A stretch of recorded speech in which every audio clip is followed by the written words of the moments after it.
everybody. Happy Wednesday and welcome in. It is wonderful to see you all.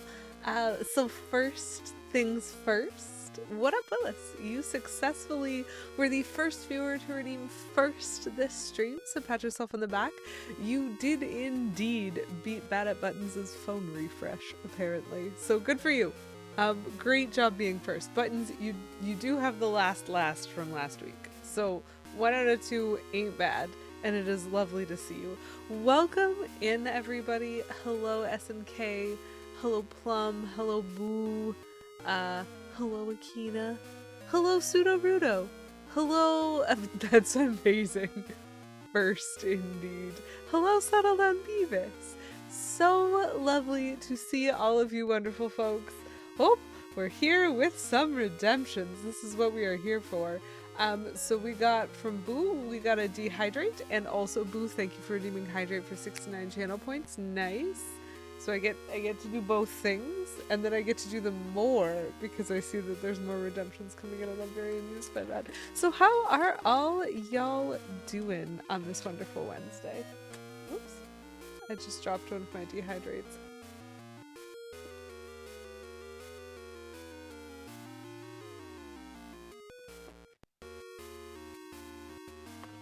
I'm not going to eat it off the floor, but I am going to somewhat regret that I dropped a Dorito. I should be more careful in the future.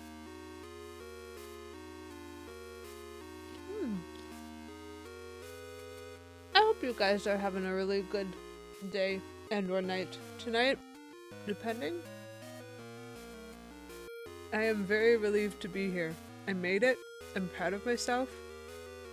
I'm not screaming and running around in a panic. Yeah, thank you for your service, Mr. Single Chip.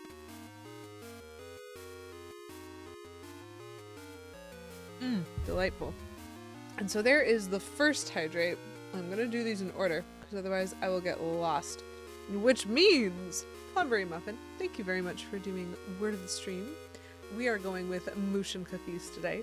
Which I assume, I looked it up for a little bit, I was like, I don't have a sound connection, but I do have a letter connection, and so I'm assuming the moosh in that, I'm dropping everything on the floor today, is for milk and cookies. But if it's not, feel free to tell me, because I don't understand it, if that is not it. We're fine. Moosh for milk? Okay, good. Because it took me a hot minute. I was looking at it going, huh, am I supposed to know what this phrase stands for? And the answer is yes, of course I am. Everyone knows milk and cookies. So chat, I have had quite the week. Today is the first day that I have not worked overtime since last Monday. And I am including both Saturday and Sunday in that analysis. So I have had quite a week. Like, absolutely quite a week. And I'm very happy to be here and to be able to enjoy my time with the lovely community. But boy howdy do I just want like a day off at some point. Fresh out of the bath with the stomach ache, feeling a little down. Yep, brains do be fried. I mean, maybe that's better than them being scrambled. Both are types of egg. Oh, that has ruined my picture. I'm like doing the picture thing again, but now it looks like eggs to me instead of like cookies. That's okay. We'll take it because I'm not an artist and I never intended to be. This is word of the stream, not picture of the stream. Except I think I remember someone asking about that before.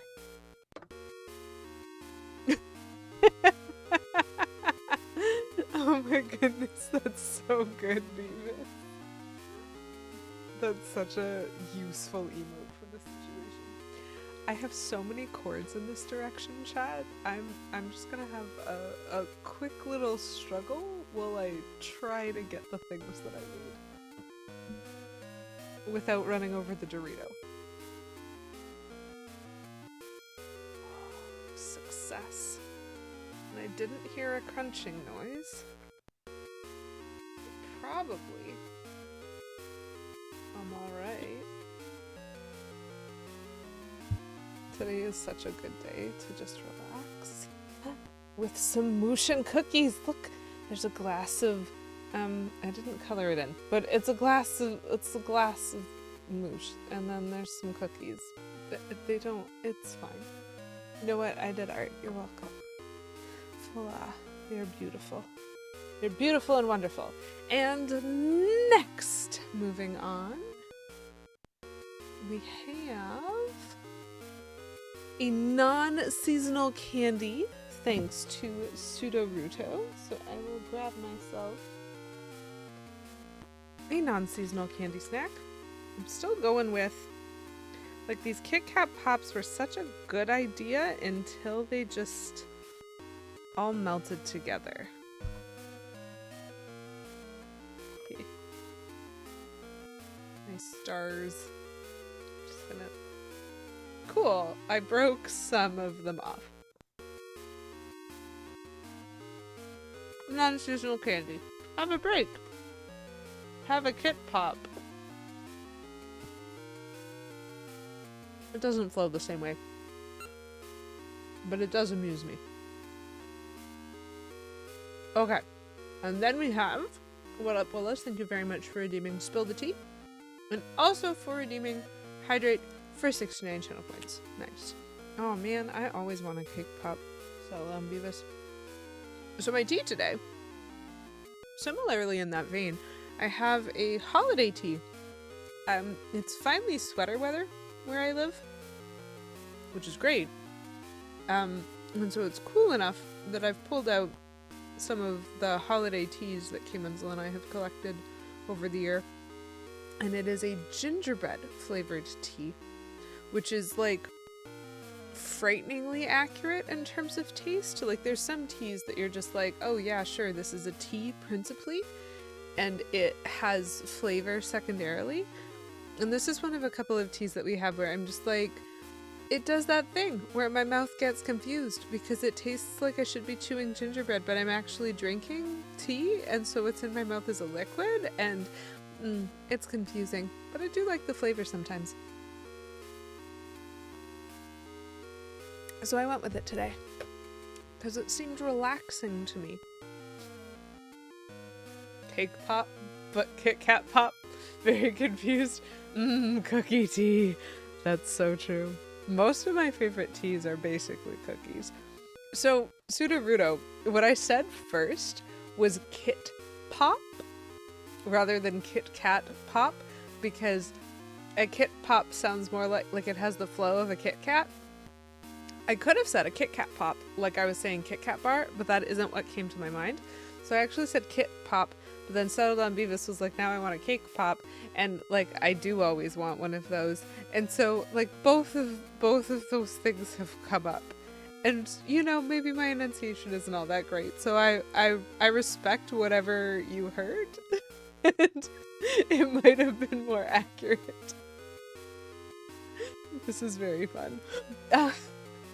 So other than the fact that I have worked overtime every single day for the last like week and day, it's been like good things, okay things are going well for me. I'm just definitely like, okay, so when do I get a day off? And the answer, if you're Canadian, is Monday. Hooray for Thanksgiving. What and why? That should always be a reaction to everything. And that's very exciting to me because I definitely need the day off on Monday. I think I'm really gonna appreciate it. Oh, we're gonna have to see how things go because I've got a lot to catch up on still, but my to-do list has gotten significantly shorter in the last day, mostly because I finally got a bunch of stuff I was waiting on. I have a lot of things to assemble, which is very exciting. I love the assembly parts of my job as well as the organizing parts of my job. Those are great parts of my job, and I do genuinely enjoy them, but it is very difficult to enjoy assembly when you have to put together like 25 different products and you only have 22 of them. You're like, okay, well, should I even start? or should I wait? You know? So that's been a couple of days, but everything finally all got coordinated. So starting today, I have everything, which is really great. So that's the update on me. Feel free to tell me how your week was. So as per usual, I'm playing some Zelda. It's been a while since I played anything else, and genuinely I'm pretty okay with that. So in this Oracle's game, which is one of them, I'm on level 4 the Skull Dungeon. And it looks like I'm kind of getting close to a boss because there's like not that many rooms left. So we have to probably go pick up the boss key from that chest there and then kind of come back down and figure out how to get into the boss room and then probably defeat the boss. So I'm just going to take a quick look right now. Okay. So this is the weird game. So first of all, this is Oracle of Ages. I've learned. I've done my sleuthing. And second of all, this is the weird dungeon that gave me the switch hook. I'm getting close to a boss are those last words. Well, Plum, I was about to explain how sometimes I really lose track of what game that I'm playing, but I can tell in this instance because this is the Harp of Ages, and so I must be playing Oracle of Ages. But it's so tricky to keep track because in case you didn't know, there's a channel point redemption, and so you can, you know, trade some meaningless calories for the amusement of my suffering by causing me to switch back and forth between Oracle of Ages and Oracle of Seasons so that I remain permanently confused as to what game that I'm playing and what I'm trying to do in either or both games, because I don't always remember. But you know, this is fully up to you. This looks like this room is going to go very poorly for me. Get over here, you dumb other bat. Why do you keep running away from me? I wonder if I can use the switch hook on that very annoying thing. I mean, I might need to use the jump feather. It's not called a jump feather. Like a rock feather or something like that. R-O-C, as in a type of bird. Yes, I do need to use the... Ugh! You stupid bat! Show up where my sword can hit you. I don't want to be jumping around near lava with the potential to have you crush my soul. Thank you. I appreciate your cooperation. Oh, fascinating.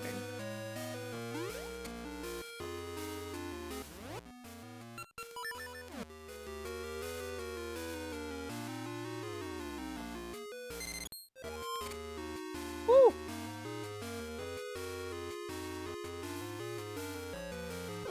Oops. Well, I'm very silly. For whatever reason, I didn't see that there was a gap there.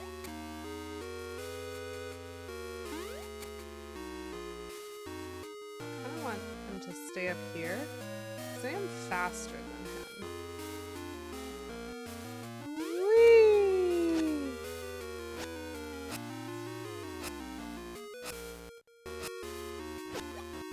Got him. Okay. It only cost me a bunch of health. It's giving me bombs, and like, that's great, but I have a lot of bombs. There we go. Now I have a fairy. I have 30 bombs. Oh, okay. So this is the game where I got a ridiculous upgrade for having done something. I don't remember what. Oh.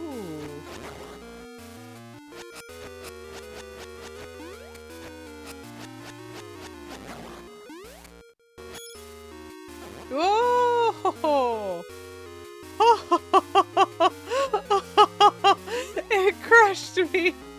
I was genuinely just thinking about like, oh, maybe I don't want to stand here because like, what if it crushes me? And then my brain was like, this isn't a Mario game. And then it crushed me.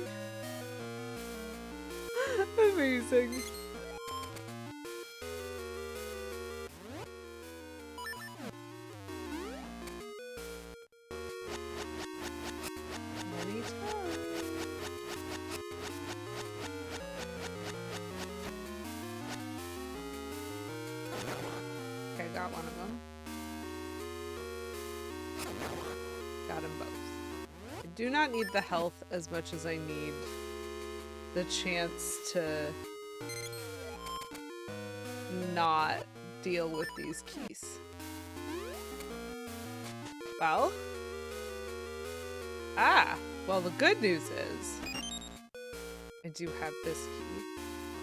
Oh dear. Right. Well, I do somewhat see what I'm supposed to do. Because what I need to do is this, followed by this, followed by fleeing a little bit. It's enough to drive one batty indeed. Oh, fascinating.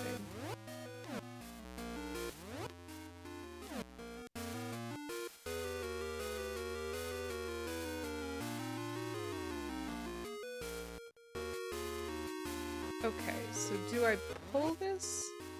Or do I switch hook this? And do I need... So what I think is going to happen, chat. I will express this. Because I know I need to go north here, but I bet I need to go north that way. So I'm going to double check by walking up here first. But what I think is going to happen is I'm going to pull this somehow, and it's going to stop the flow of lava that we see there, coming down in this like lava fall here. And it's going to open me up a path on the ground that will allow me to get over to that exit instead of this exit from the room. So that is what I think is going to happen. But, you know, we can take a minute to double check. Okay, I do not have a boomerang. And I think that that's going to therefore be a way back.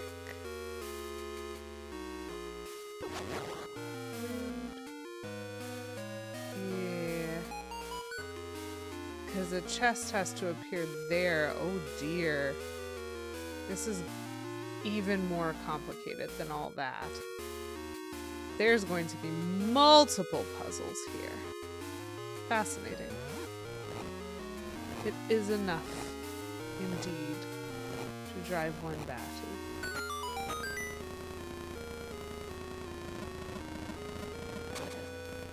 Oh dear. Oh dear! Okay, so the Pegasus, I'm probably gonna have to check to see if I can eat some kind of seed that will make me quicker. Because I thought I was fairly... That was so acrobatic, Link. Thanks. What up, Willis? Thank you for redeeming Switch. So I'm going to create a suspend point, and then we're gonna see what's going on in Oracle of Seasons. Do you remember? Oh, I am in a dungeon. Okay, that is helpful that I don't have to find anything, but it's a little bit less helpful. No more lava baths for Link. Is there lava here? Not so far.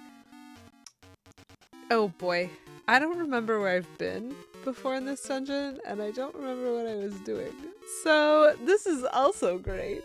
Thank you very much for that switcheroony. Okay.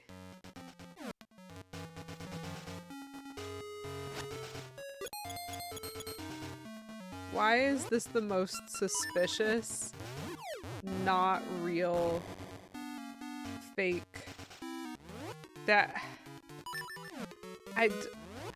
Why wasn't that a shortcut? Anyway, I guess I have to go back this way? I don't remember what anything is. I don't remember what I've checked. I don't remember what I haven't checked. I don't remember anything about what I'm doing. I specifically don't remember if I've tried. So you see how from this room I can go to the left and then up and then to the left again. I don't know if I've tried being there. And therefore the next thing that I need to try are these stairs? Or what. So I'm just gonna go check that out. Right. This is the water one. So you're right, Willis. No more lava baths for Link. Right. Because we have water baths only in this game so far. Ah, okay. So the reason that I hadn't gone to that place yet is that that required a key. And I don't ever start with using keys. So had I been down here before? I have been. This is how I got here. Right, I just got the map, but I don't have the compass yet. Okay, I'm starting to remember what I was doing last week. Because this set of stairs is how I got into this area. So I do have a key. I do have a map. I wonder if that like reset the drops. Cool. I'll take another heart. That sounds great. I don't understand the movement of these weirdo skull bubbles. Maybe I can call them red bubbles. I'm not entirely sure. Okay. So we are officially at... we're gonna try using the key.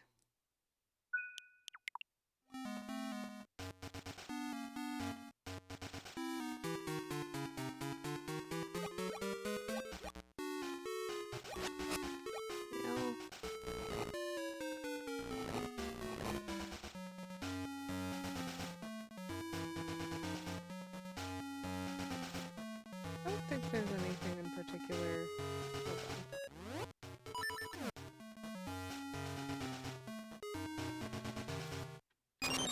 Hold on. Yeah. What's going on?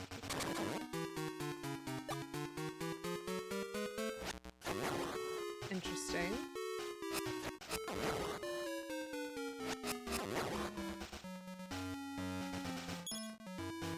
So there is something that looks like it's a heavyweight. Magnetic gloves. Their magnetic might attracts and repels. Press the button to reverse the polarity. Why is there a 5? Or is that an S?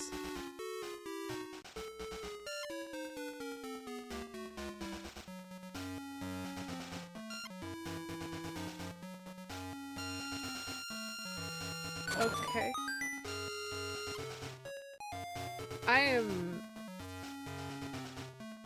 I'm not actually sure what I learned.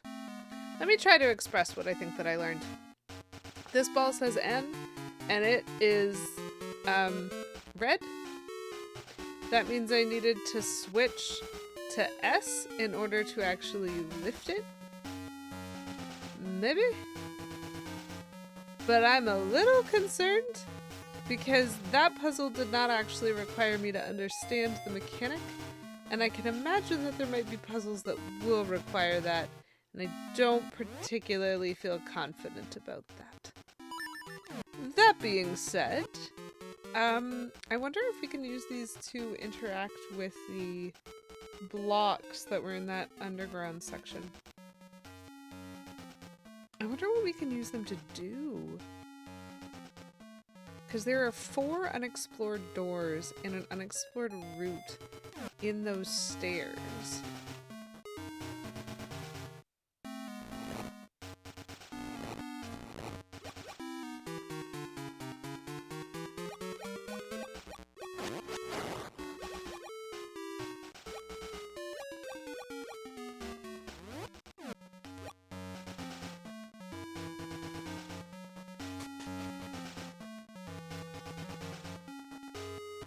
So I almost, like... Okay. So that does not do anything. Which means we need to go with... Did I try bombing these?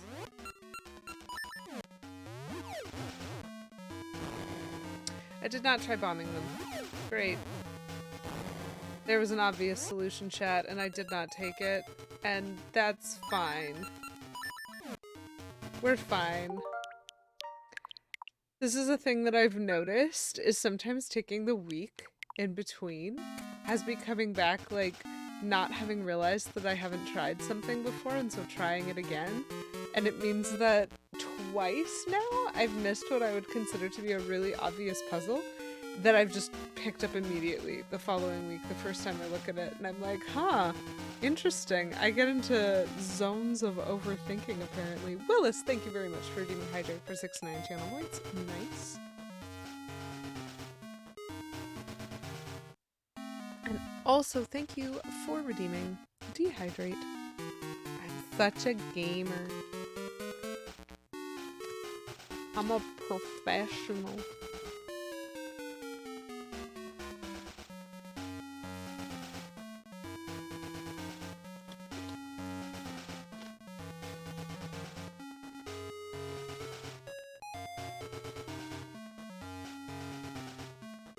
I wonder if this direction is even worth it.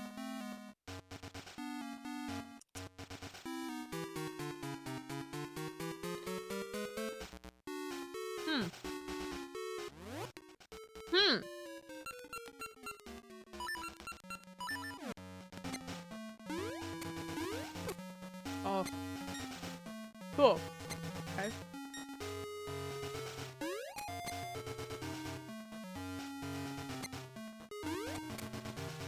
This is a fascinating room.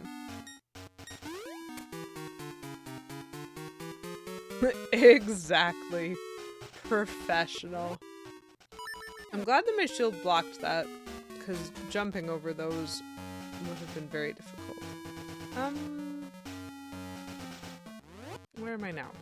Oh, I'm now there. Okay. Do I know what I'm doing? Absolutely not.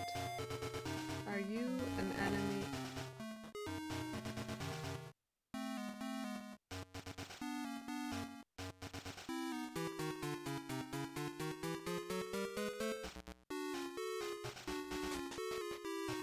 Oh, that's very interesting. Let me try that again now that I know what is up. Okay. So I can't... Okay. So the Armos statue on the other side of this pseudo wall moved mirror image to the Armos statue that's on my side of this wall. The wall itself appears to be unmoving. And so if I want to open this door, that means I think I need to get that Armos statue onto the button. Which means I need to think very carefully about how to move this Armos statue. So you might think, aha, I need to move that guy to the left, but that means I need to move my Armos statue to the right, and if I do that, not only can I not move it to the right twice, because that's stairs, but if I move it to the right, I actually, like, lock myself in place because I can't move it anywhere else. So I think what I'm actually supposed to do with this guy is either take him up and around, or take him down and around. And up and around seems easier, so I'm gonna push this guy down 3 times and see where that gets me. I need to move him right twice and then up. Ah! This is very convenient because there's going to be a block there to stop me. Okay. So that does make sense. I was following what was going on. Wow. I just walked into that. I don't love how much damage I just took, so we're gonna try that again. You don't accept stun, do you? You do! Perfect. She'd totally jump over those blocks and happily be on her way, get with the times link. No kidding! Because, like, Zelda sees that puzzle, and her solution is spawn a bed. Maybe a couple beds, maybe as many as 3 beds, but, like, the solution to every puzzle is just beds, clearly. And then she just hop right over all the beds. Is there a speedrun category yet for only beds? But what? I think there should be. It's the thing that I've most been looking forward to. Excuse me, mister. Thank you. Different universe and or timeline. Okay, well, fine. That gave me a fair chunk of health. Am I entering into mini-boss territory? Can Zelda spawn fans? Could there actually be an OnlyFans run? Well, I'm always Zelda's fan, so... But, like, genuinely, can you imagine just Zelda spawning hundreds and hundreds of box fans? Climbing up on them, using them to, like, blow enemies away from her? I think it would be funny. Okay. Some magnetism required, not sure for what yet. Maybe just to get it out of my way.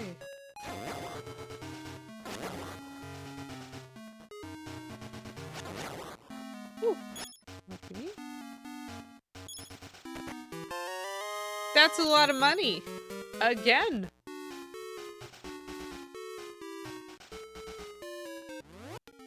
So, down does exist. Down loops me back around. Up looks like it's going to be a dead end if I go up one and over to the left, and so I might do that first, and then I might come down and see what's in the missing room. Maybe I should do the missing room first. Ah.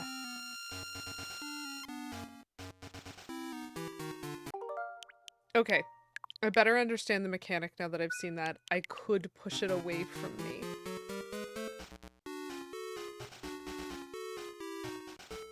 I don't love this.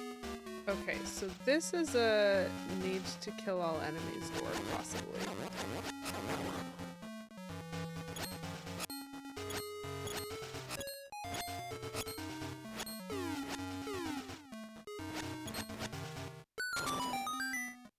Okay.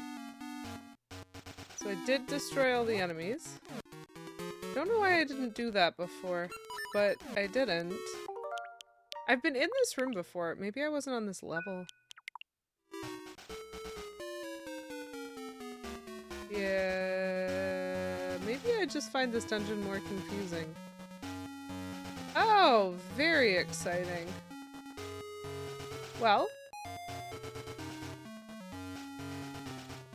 we just need to be really careful.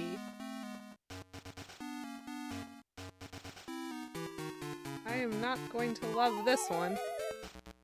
Okay, well... Mexico in Mexico! Welcome in! This is actually really complicated. I don't know how many tries this is gonna take me. Whew!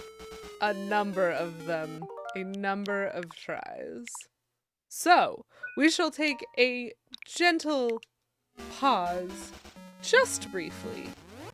Mexico, thank you for redeeming seasonal candy, non-seasonal candy, Smarties American Edition, Smarties Canadian Edition, Hydrate, Dehydrate, and Hydrate for 69 channel points. Nice. Welcome in, it's lovely to see you. How is your Wednesday going? And I'm very excited for this chat. If you're in my Discord, you might have noticed my post from... Plum, thanks for redeeming Switch. Let's do that thing. It's fine, you know? This is fine. It's all fine. Bueno indeed. Lovely. So if you were in my Discord, you might have seen my post from this past weekend, maybe a little bit before that. I don't know what day it is or how much time has passed since I last saw you guys. I mean, it's obviously a Wednesday, but like, man, my brain don't know things. However, at some point this week I posted because last week, October kind of snuck up on me, and so I had some candy corn left over from last year, but it was a little bit stale. So I was like, I'm gonna have to replace the seasonal candy, but it is Halloween time. It's like full into the pumpkin spice season, and I need a seasonal candy. And so initially what I was gonna do was I was gonna look for the little pumpkin versions of candy corn. Like, they just taste like candy corn, but they're pumpkin shaped, because I thought that would be funny. But then I found something. And I posted this in my Discord because I was like, I have found it. And I know that I have found the seasonal candy that I want because Kay Menzel looked at it and went, disgusting. And I was like, perfect. This is exactly what I want. So this is probably going to be controversial, but chat. They make only pumpkin pie Jelly Bellies. I didn't even know they made pumpkin pie in the first place as a Jelly Belly flavor. So this is going to be my seasonal candy for October because Kay Menzel looked at this and just went, nah. And that's how I decide that something is funny and I want to eat it. So I'm going to try, for the first time, I'm going to try some pumpkin pie Jelly Bellies, folks. I am assuming they're good because I really like Jelly Bellies. They're very orange, which means I could have used them for September as well, had I known that they exist. Oh my Lanta.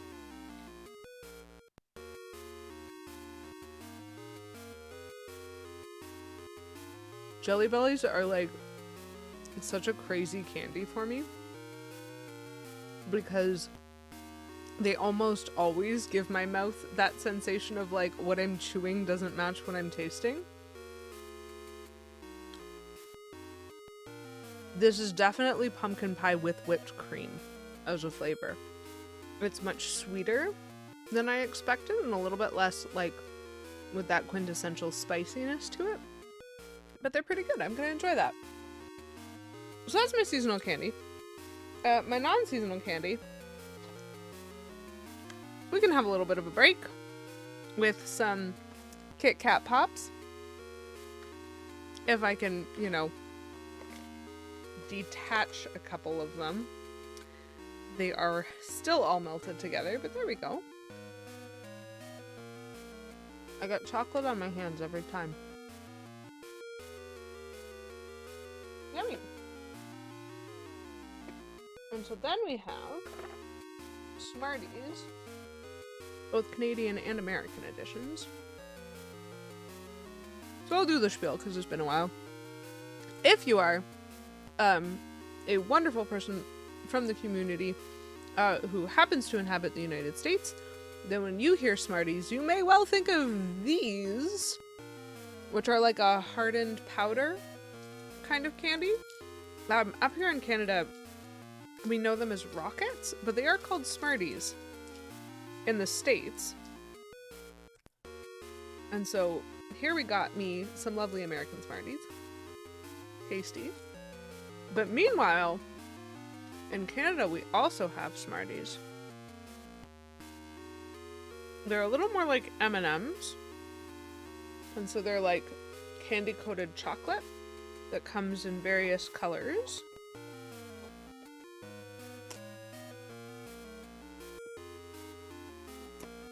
And so both Canadian and American Smarties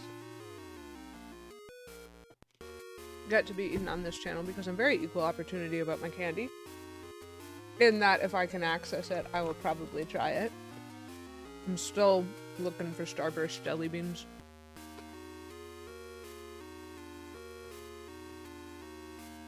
And then I have some lovely Cool Ranch Doritos remaining in my bag. Because I did finish the really cool, like Miss Vicky's had like a sour cream flavor. Sour cream and herb. And it was really yummy. But I finished that bag. So, back to something that I know and understand why.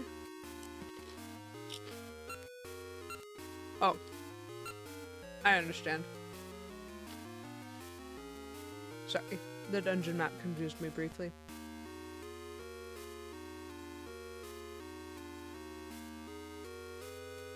Yummy. And finish all of that off with a nice, refreshing hydrate.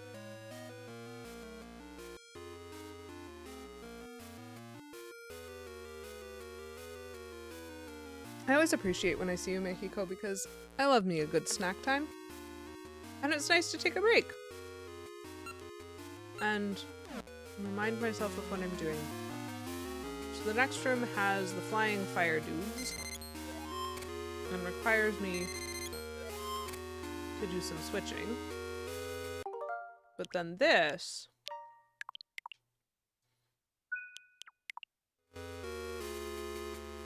room.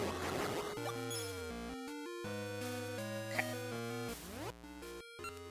So I think I don't have fast seeds.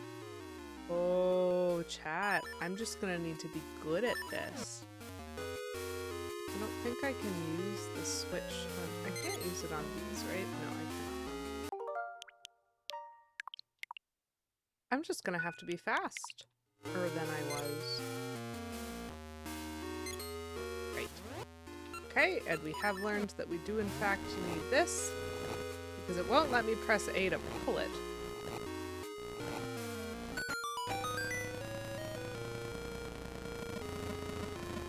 We're just gonna be efficient about where we walk.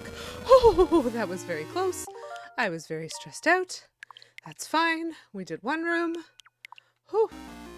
Whew. Wow. Ridiculous. So I think I could get back by like pushing that block, but I don't want to, because getting back is not what I'm trying to do. I am going to need this switch hook for this room,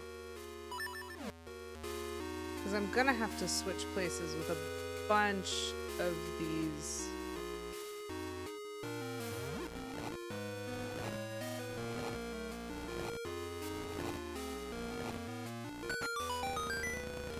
Just want to watch. Interesting. I can't see very effectively. I don't know the route that I want.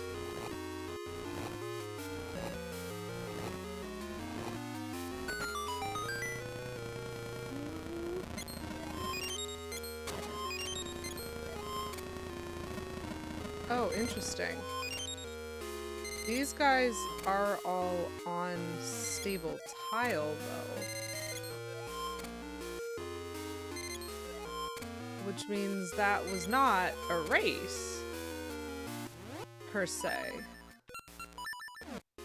That was only a race to get me to the initial pot so that I could be on a safety square. I was not expecting that. Okay. Probably need to get a pot on that button. Wait. If I need to get a pot on that button, that means that I can only use one of those guys to switch over there. And I'm gonna have to use this one to switch back. Interesting. Let's just go for Poison Darth Frog, it is wonderful to see you tonight. Thank you so much for redeeming Rant About Why It's Dangerous to Go Alone. What I wish I could do right now, Poison Darth Frog, and I can't, which means you're gonna get a mini rant in advance of this rant. What I wish I could do is just pull out of my back pocket every single time that you have come into stream and said it's dangerous to go alone and given your reasoning, and just read them.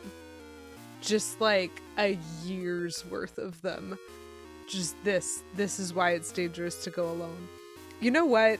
It's entirely fair that your brain stopped working. I find your the like clever things that you think of so amusing that's why I really want to respond to this rant by being like, it's dangerous to go alone because all of this. But like, it's a rant about the importance of the buddy system. That honestly makes me want to like invert this rant, but that's not what the redemption is. So it's dangerous to go alone, Poison Darth Frog. And that is why you need support systems in place. Here is why it is dangerous to go alone. There are a lot of things that I do at work that are kind of universal. Anybody could do them. And so I do some of them and other people do some of them, and I do them sometimes and other people do them sometimes. But every once in a while, thank you for the bits, Boo. every once in a while, you wind up with something on your plate that is like unique to you that only you can do or only you will do sometimes, which is a little bit different. And the reason why it's dangerous to go alone, Poison Dart Frog, is that really backs you into a corner on some of those things. So for example, we have this very complicated like data pulling spreadsheet that we have to reference every day. And it has to be updated every day or nearly every day. And only one person understands the coding of the data gleaning well enough to do it. And so when is that person going to take vacation? How are they going to do it? So it's dangerous to go alone, because if that person has to do that every single day, well, what if they're sick? What if they just want a break for a little bit? There's no one to back them up. And so they've been caught in this issue that means, hey, you know what? If you were using the buddy system, you wouldn't be so caught up in that. And then you get like my deal, which is less about what people can do and more about what people do, if you know what I mean, which is I tend to be one of the only people who like really has a mind towards organization. Also streaking, 10 stream streak. Amazing. Thank you. Congratulations on the streak, Poison Dart Frog. So because I'm one of the only people who tends to focus on that, when our office moved, part of the reason that it was so stressful for me personally is it became my role, and therefore to a certain extent my responsibility, to make sure everything was packed up in like an orderly enough fashion that it was easy to find what we needed in the new location. And it was also my role to unpack quickly so that we could get from 0 to functional as fast as possible. And the thing is, I'm very proud of myself for that. I think I did a very good job with that, but it has now been like 5 weeks since we moved, and I'm still working overtime because of all those little things that only I can do. And I'm like, it's dangerous to go alone. Make sure you make yourself a buddy system, because if there was someone else helping me with some of these things, like I wouldn't have to be pitching in. Not that what other people are doing aren't important, like everyone is doing their best to pitch in and catch up, but there's absolutely certain things where I'm like, if more than one person was doing this, it would be a lot easier. So strong recommendation for the buddy system. Always make sure that like you aren't the only one who can do all of the only things. And so when you're Link and Hyrule's like, hey, you're the only one that can help us, please save the world, that's a problem. And that's why it's important to use the buddy system. It's dangerous to go alone. Make sure that Zelda can also save Hyrule. This was secretly a trailer for Echoes of Wisdom all along. You're welcome.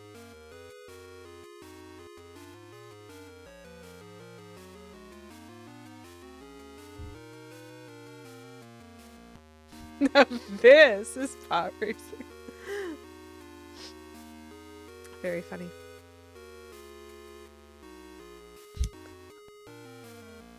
I hope you enjoyed your rant, Poison Dart Frog.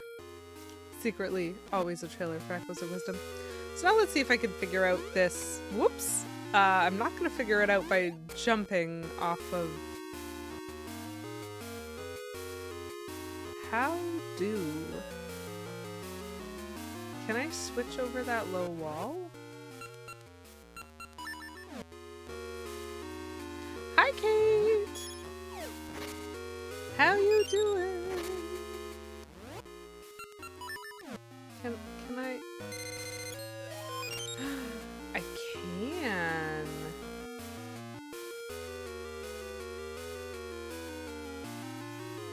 So if that's the case, I think what I actually want to do is that. But now I have to get back. Oh dear. Can I shoot this on an angle? I cannot.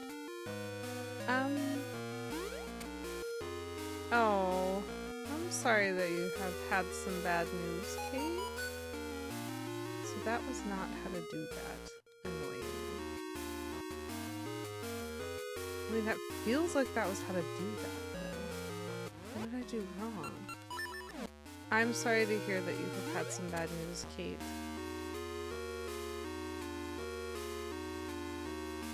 Oh, that's really sad. Oh, I'm sorry to hear that.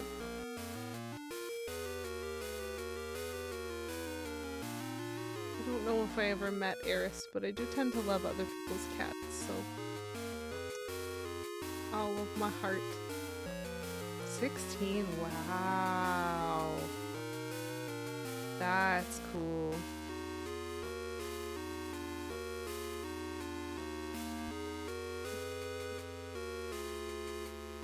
Yeah.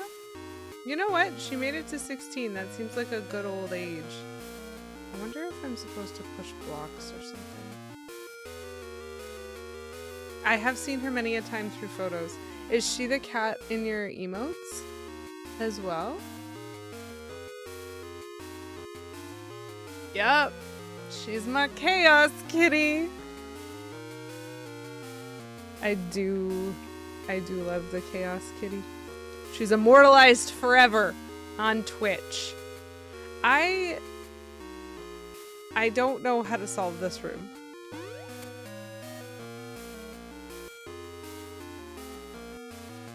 Chad, I don't know how to solve this room. I mean, I didn't try something that was pretty basic, and so maybe I should.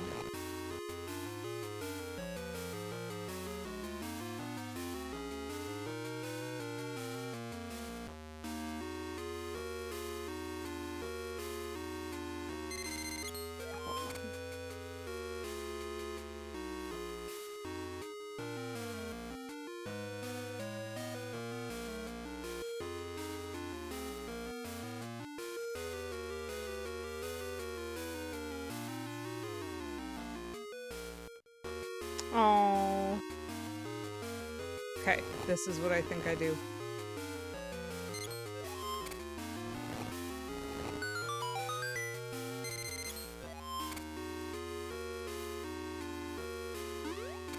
Chad, I think I might have figured it out. It feels clever enough that I'm like, am I sure that was the solution? Like, that felt like I cheesed it, even though it was definitely the intended solution. You know what I mean?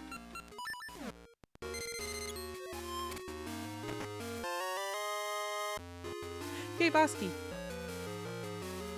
Yeah, I hope that you continue it to adjust and that you find like a lot of resilience, Kate, but it is still sad all the same. And I am glad that there are emotes, at least for now, to remember Eris by.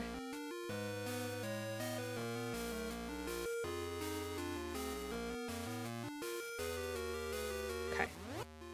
Boss key get means go to feed boss.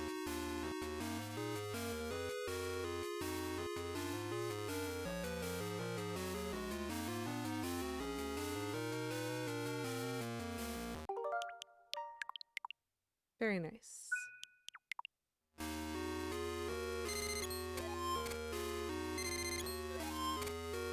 Woo!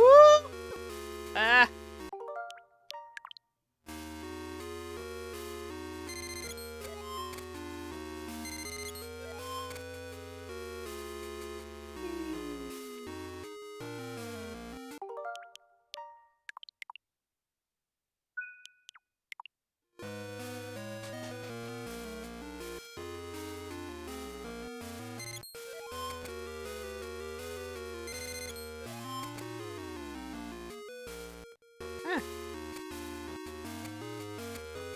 I think I did that the long way the first time.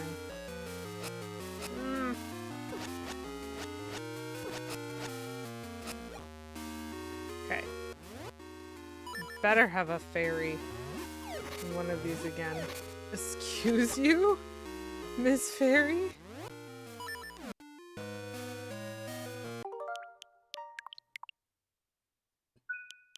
Okay. I think we're about to do...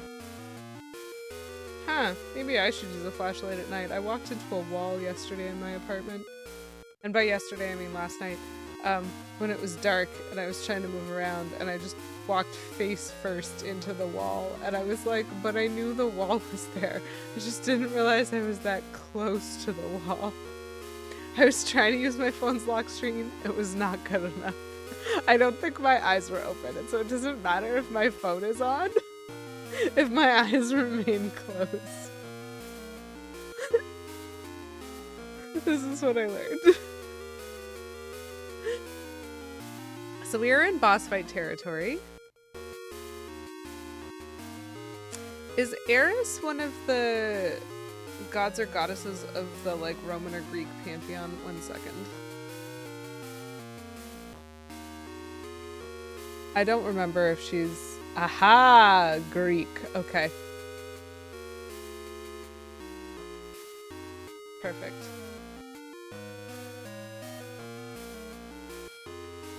Hence the reason that Eris is Chaos Kitty. Okay. We're gonna try out a boss fight. So as per usual, the only thing that I have to go on, because this is a Zelda game, so the only thing that I have to go on is that what I earned in this dungeon was the switch hook, which trades places.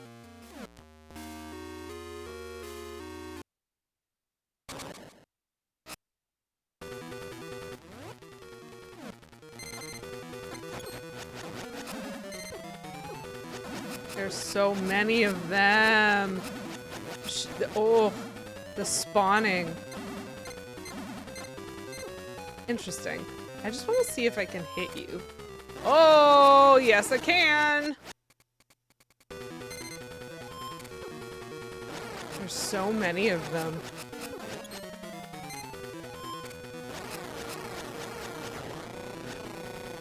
Okay, so I just straight up traded my health for damage to the boss. Cool! That was way less difficult than the previous boss fight, in my recollection. Every once in a while, some of the bosses do be the brute force victories. Well, so, okay. I just want to make a point here, which I think is very funny. I always approach every boss and mini boss from the perspective, in Zelda specifically as a game, from the perspective of going, okay, if I can brute force this victory, that will be worth it. Because every boss or mini boss spawns health, and so most mini bosses in the games thus far spawn a fairy that gives me my health back, and most bosses give me a heart container that gives me my health back. So it doesn't matter if I have no health left as long as they are dead, right? And so, like, the brute force victory is the first thing I always try. Like, am I clever enough and fast enough to just stomp you into the ground before I die? Is, like, that's just, like, attempt number 1. And if I fail so hard at that, that's when you see me save stating, that's when you see me resetting, that's when you see me trying again. Because I have to be more clever than that. But brute force victory is always the number 1 thing I try in every Zelda game whenever I'm doing a boss, because it's like, well, let me just hit it with my sword and see what happens. And honestly, it works way more often than I feel that it should. But that's also something that is like the reason that I like Zelda games, because I think I've talked about this at length, or like listened to this at length and like chatted about it at length, mostly in Buttons' streams. Because I think we share a commonality that, like, we don't like combat. That's not what we play a game for. Like, I don't play Zelda games because I enjoy the combat mechanics in Zelda. I play Zelda games because I enjoy the adventure of the discovery, and I enjoy a lot of the puzzles when they don't use moon logic, but they do use moon logic. And so mostly it's the adventure that I enjoy. It's the following the story, the discovering new areas, the learning how to get to new places. That's what I like about Zelda games. And there just is always combat. If it's stupid and it works, it's not stupid. Engineering motto in action, you are correct.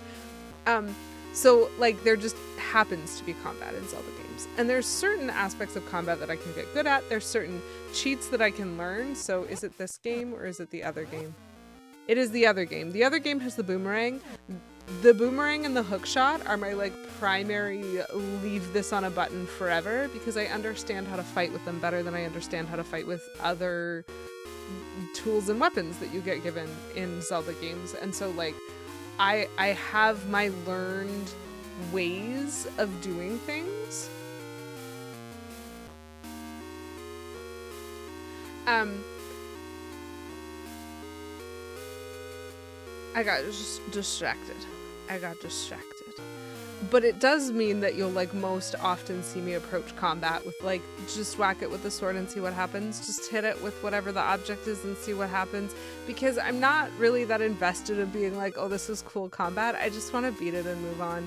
And so I kind of love the Zelda games for the fact that like often that works, because they also aren't trying to make their games all about the combat. Like the boss being hard is just an obstacle to overcome. It's not something that makes you stop and reset your skill level. At least not every time.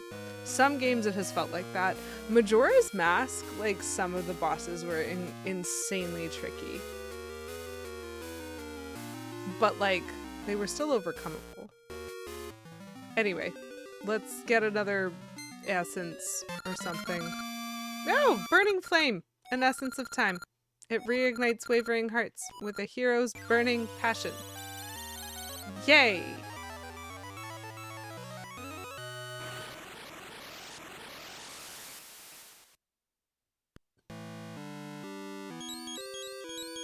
Oh, this is the tree that's trying to hit on me.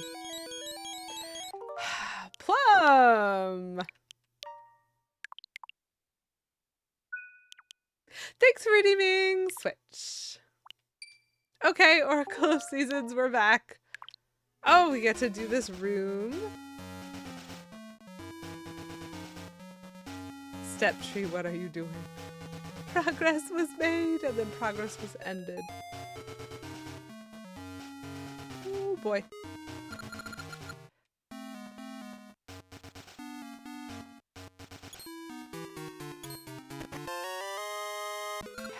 So that was the compass. That's probably a good thing.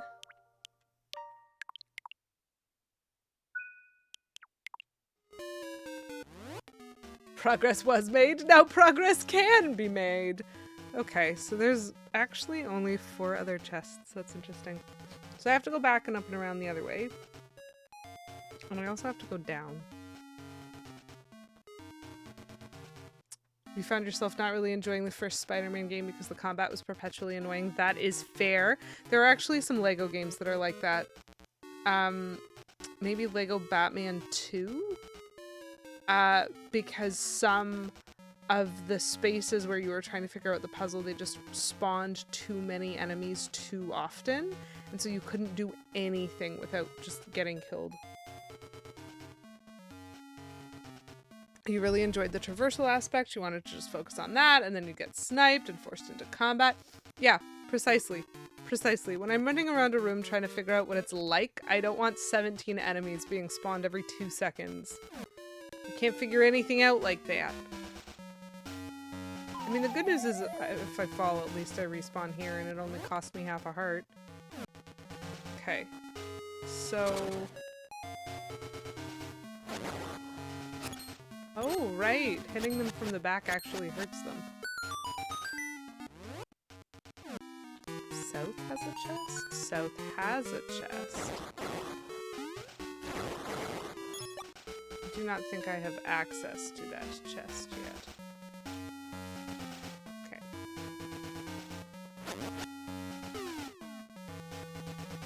Either way. What I said I would do first was go up and over to try to get to that other... You enjoyed it more, but for not as long, because it was a shorter game. That's fair.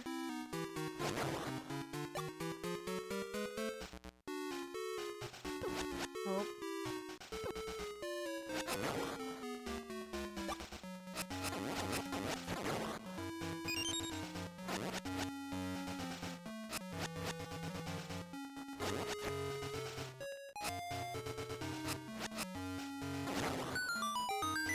Very nice. still looking at getting a PS5. They do be expensive. And so it is definitely worth doing your research. Recall the order you slay the knights in. Oh no, there are knights to be slain and we're gonna have to remember the order. Uh-oh.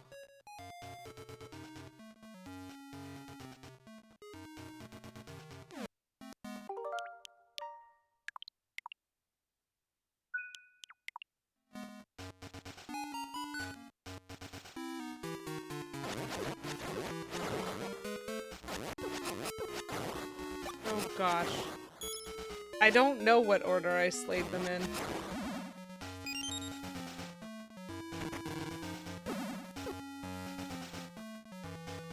Cool. Okay.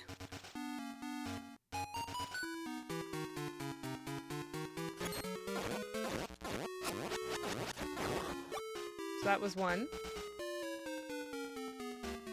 Get back here. Can't get too close to the other guys, or they will be alive. The important thing is to know what order I have destroyed you all in. I am so glad that the boomerang works on these things.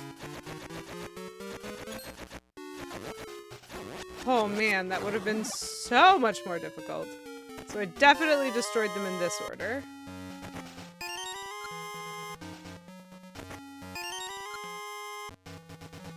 It's a memory game with combat, just like you always wanted. Literally the opposite. Okay, so what it is kind of clever, but also extremely irritating. And so once again, I cite the fact that it's a Zelda game. And this, thankfully, is the game with a boomerang. Which means as soon as I realized, shoot, not only do I have to fight all of these Armos, that they like wake up with proximity, and so I woke up two at once, which was awkward, and then trying to dodge those two, I woke up the other two, so I was fighting all four of them at once. That is not the way to do it, you know what I mean? Especially if you have to keep track of what order you killed them in. So I'm like, okay, well, first things first, let me throw a boomerang at one of them and see what it do. As it turns out, what it do is a little bit OP, which is the only way to do it. You know, I could have tried to be good at combat, but instead I just boomeranged.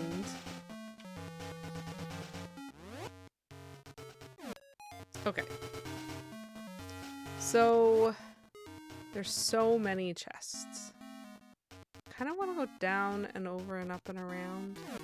I don't know what I'm doing. Let's just go. Can't go down and go over.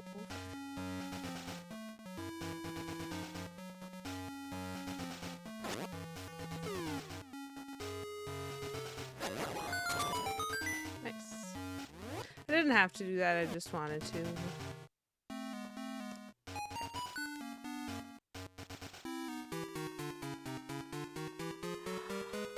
Interesting. Interesting. So I do not have the switch hook. I have the magnet gloves.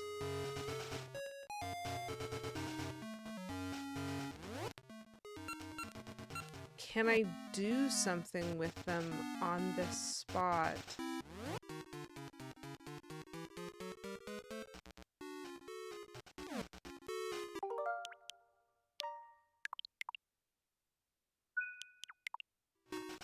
So these...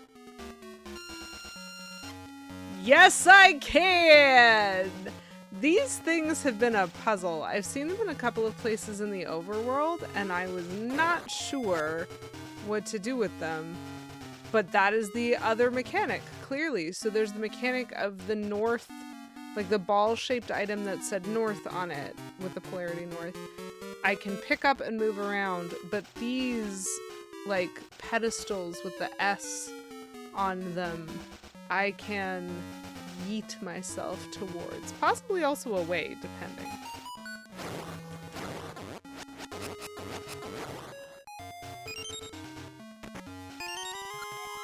I think it's gonna have to be also yeeting myself away, because otherwise I don't know how to get back across.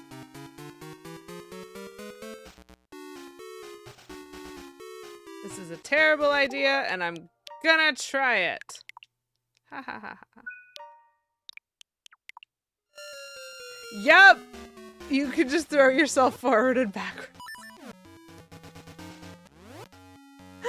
Amazing.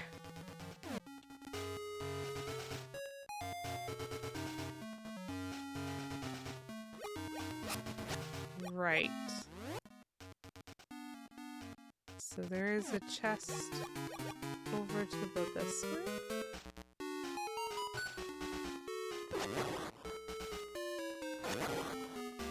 Where? There. Oh, right. I haven't figured out that yet. Oh, gosh.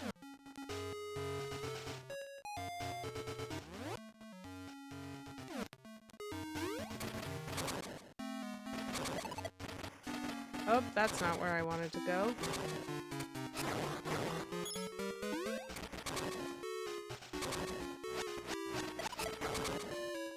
Okay. I can just do this again. I have, like, the cart from the other one is very... Uh-oh. I have wound up in the minecart again. Navigation, man. Okay.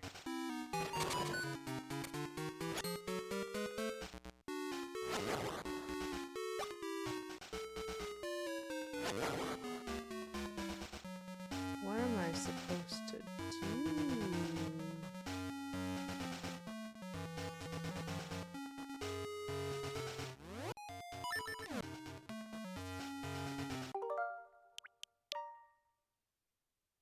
So what's confusing about this is it makes me feel as though I'm supposed to change polarity midway through.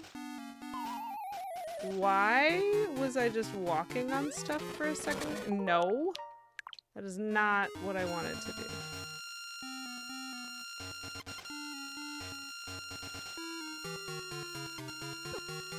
Nice. So you can change polarity midway through. That is a choice.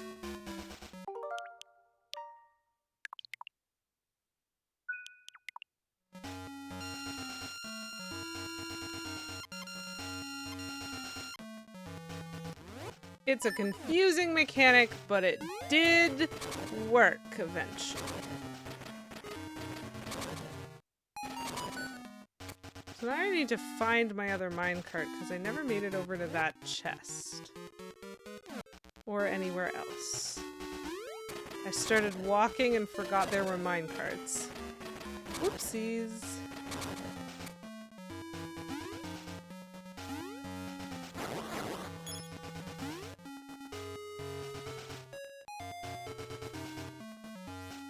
Where on earth am I?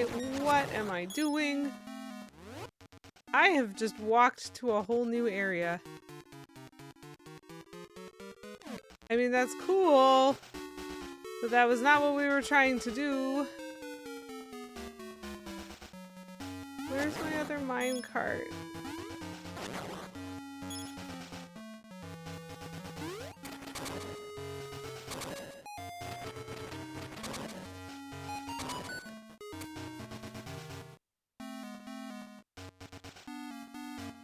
I remember experimenting with that minecart and trying to see where it would take me.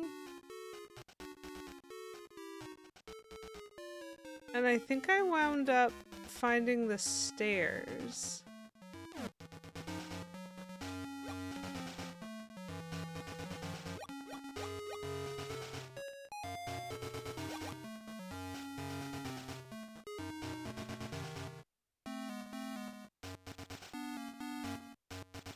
I'm letting myself get distracted by the stairs.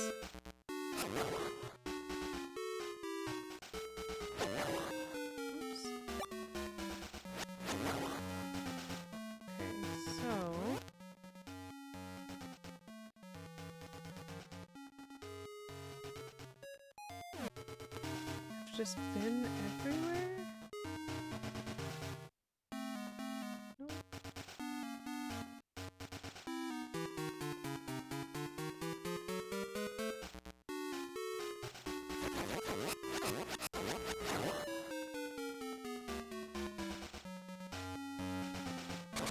find stairs? I did find stairs. Right! All of that was a side quest.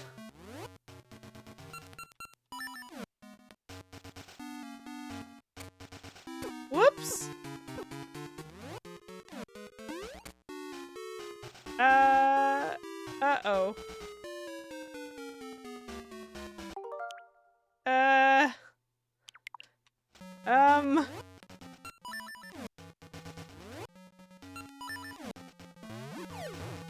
I hope that that's close enough. Good.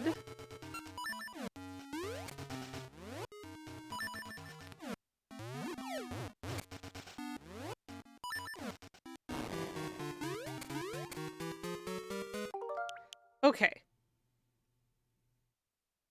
I need to get back around to the other side of those mine cart rooms if I want to find the chest that I missed. And then I have to get back around to the front room again to catch the minecart to take me to the rest of the dungeon that I already found. And so I accidentally moved on before having found everything in the first chunk.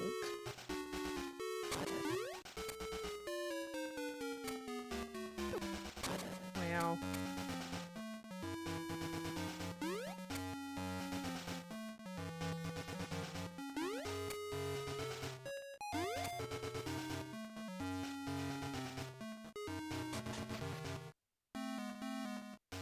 Oh, very interesting. Yes. Okay. Yes. Because I have polarity now, which means I can try out this southern minecart. Potentially. Maybe. I don't know if it's what I want to do, but it's definitely a thing I'm gonna try to do. Where do you go? Directly to here. Perfect! That's what I wanted. It is also a key. I have found a lot of keys.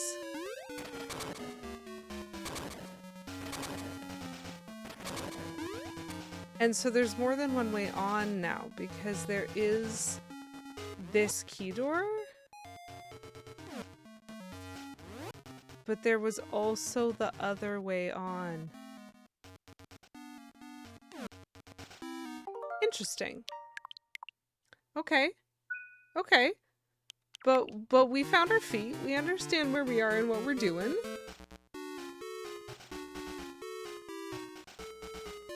Kind of, to a point. I'm here, so I guess maybe I tried. Yo, my stars. Okay. I imagine that I have to hit him in the tail.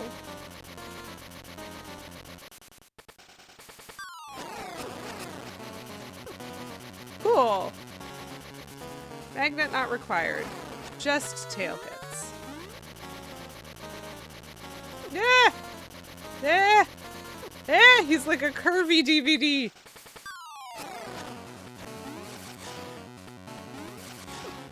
Ow. His movements are confusing! I'm definitely gonna die.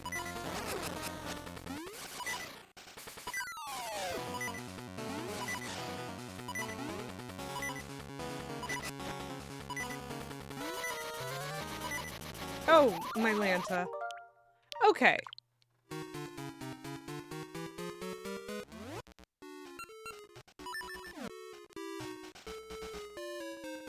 This cave better have a unicorn in it. This better not be another dancing dragon dungeon. I mean, at least it has a kitty.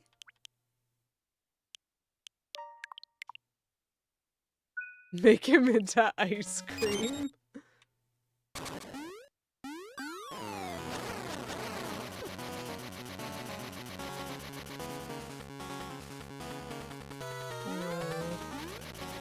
Oh, I don't love this one.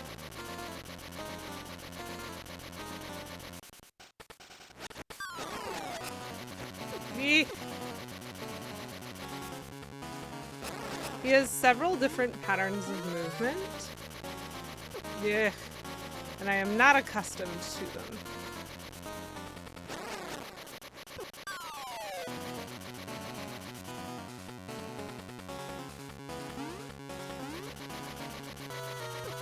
Ah! Why is he so good at the curviness?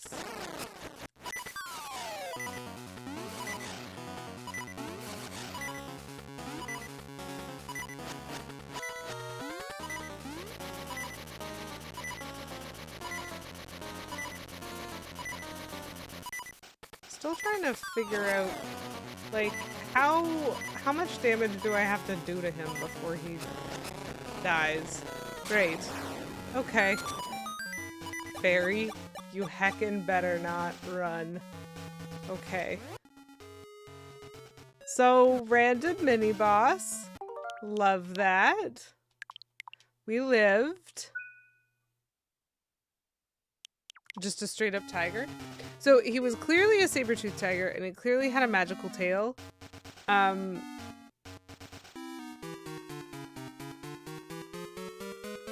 That doesn't help me figure out what his name is. But that does, you know what? If you mean in-game name? Of course I am going to have to kill him 8 more times. You are correct.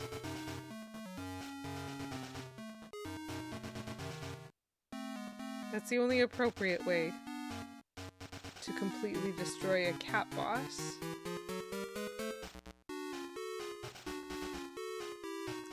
Tiger?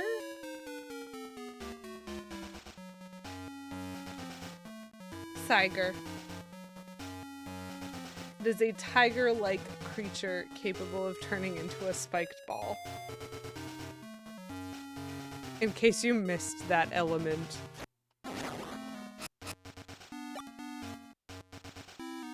I have so many keys, and yet I'm terrified of unlocking any of these spaces.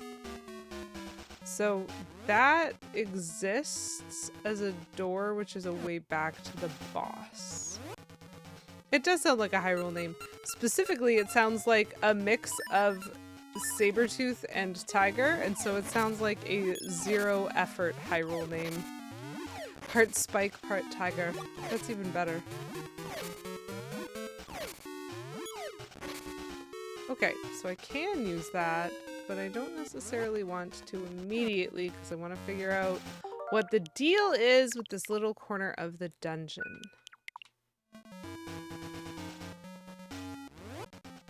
I have a thing spawning on me right now.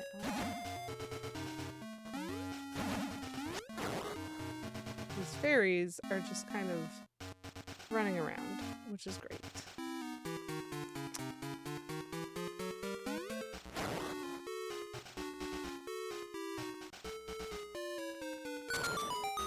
Okay, good. It is not one of the ones that requires a pot. It just required a button.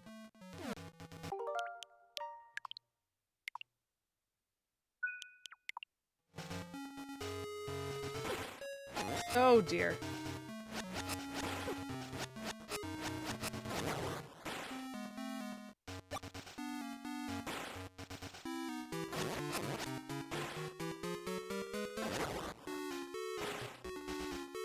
What do I do? I hope that you rest well tonight, Plum. Thank you for popping in. Thank you for the moosh and cookies word of the stream. Have a good night, and I will see you in the morning for more scary, scary game that makes me hide.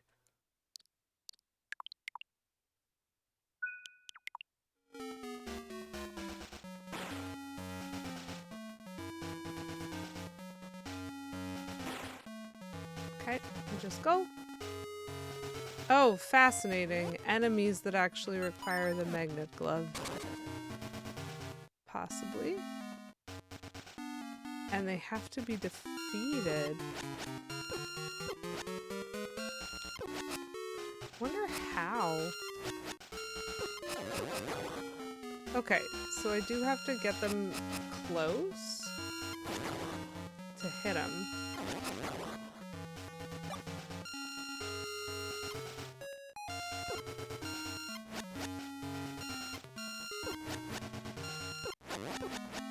This is very annoying. But you know, we got there. We went the long way around instead of using a key. What now? Okay, well, we're definitely gonna use that ball.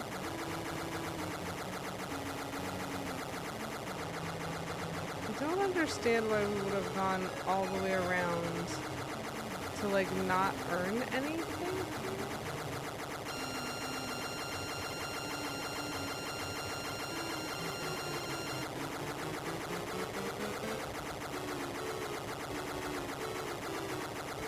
Is it called a cat o' nine tails because the cat has lived 9 lives and has 9 tales to tell?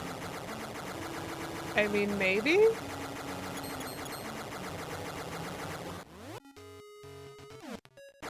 This is fascinating.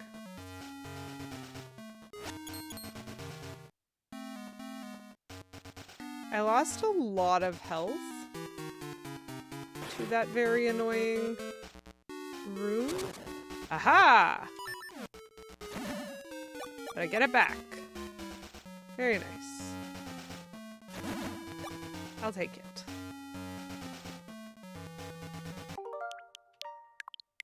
Okay, I think I'm gonna use my key to open the in-between door. Actually, I think I'm gonna use my key to go there first. Because I don't think I have the boss key. So we definitely need to start by going here. Oh, interesting.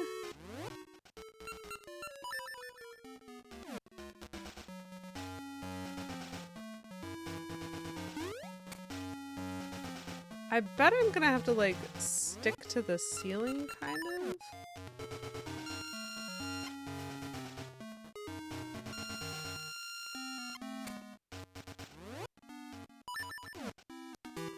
What a weird mechanic for moving around the universe.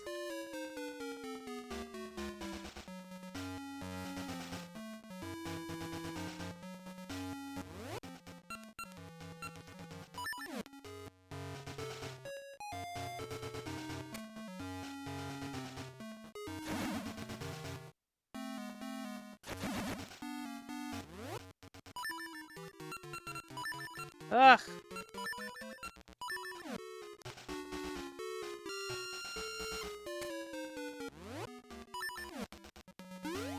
I'm really worried about how this mechanic is gonna be in a boss fight. 'Cause, like, this is the item that I earned in this dungeon, you know? So what am I trying to do on this side of things right now?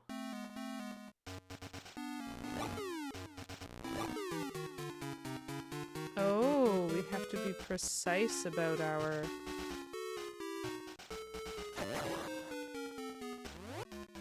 mechanical.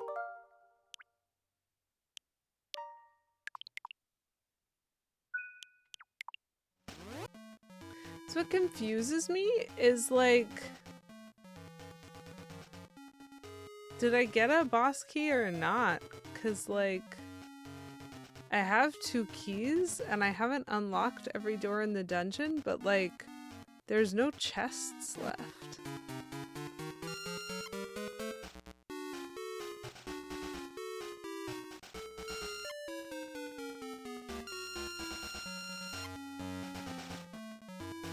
Interesting. So this is where I wanted to go last.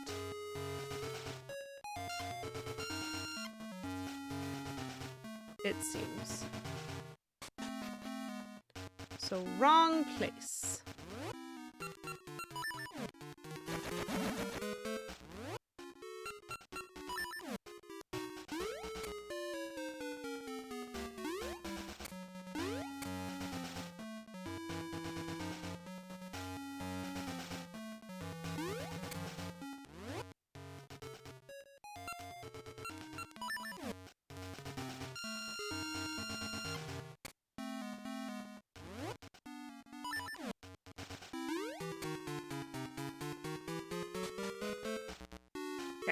So the stairs are where I want to go at the end.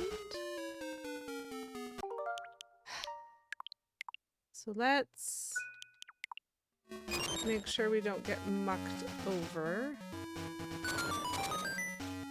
Interesting. What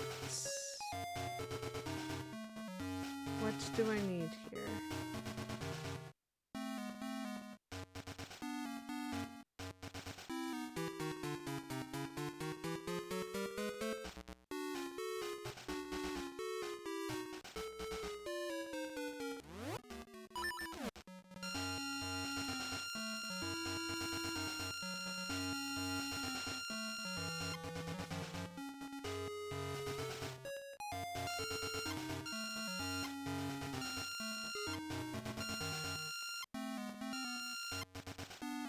That's weird. I genuinely can't tell if that enemy is responding to something or not.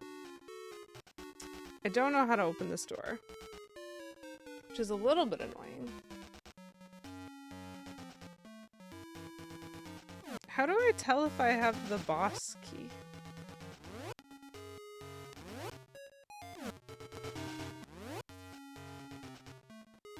Would it be pictured? Because, like, I still have a key.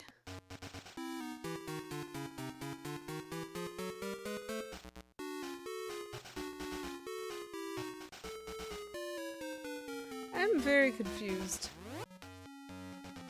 I've been everywhere, I've got a lot of things, but I still have, like, puzzles that I can't solve.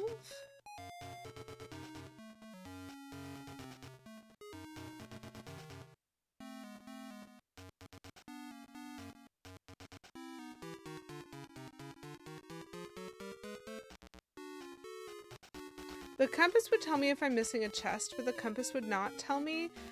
So some of the keys are not found in chests. Some of the keys like fall from the ceiling when you complete something. And that's what the bop bop bop bop secret noise tells you when something is like hidden about the room, but the compass wouldn't indicate it as a chest. That's the tricky thing.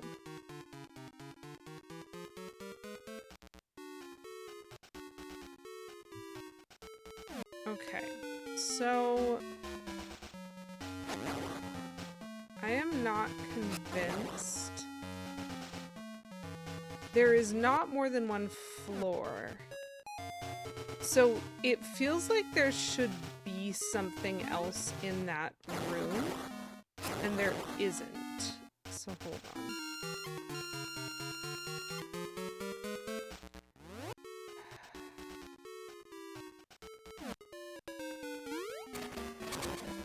I think I can do like this.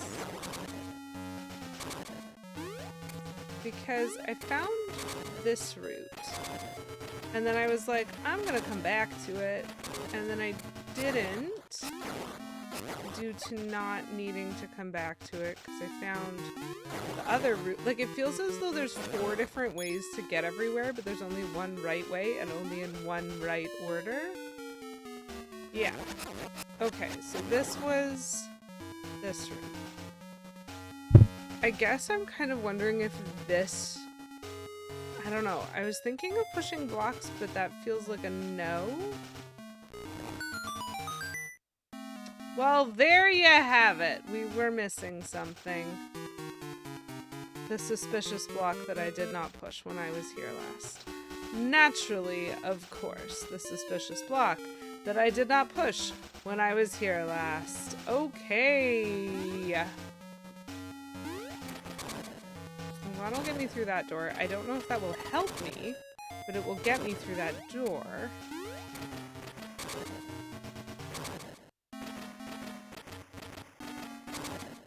So the unexplored room above the boss room is usually where you pick up the essence. And so normally I like explore every room except 2, and one is the boss room, and then the next one is where I get the essence, and then I am forcibly exited from the dungeon. And so I would expect to see it this way, and I did see the boss key door in the room to the south. So like, I thought I was looking for the boss key, but I also still have a key, and I'm like, is that the boss key? And I just am silly and didn't know. Feels like no, but like, I don't know. I don't know anything. Okay, so now that I have this, oh, now that I have this guy, hello, I can leave him there. And now I get to go to the new path that I haven't used yet. Yes.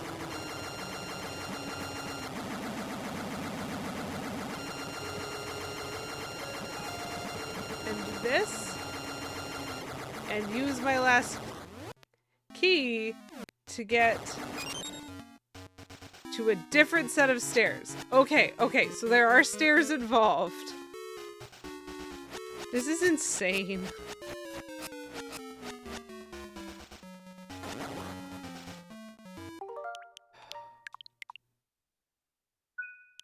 Absolutely ridiculous.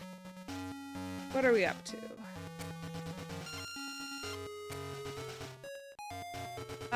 That is a moving platform.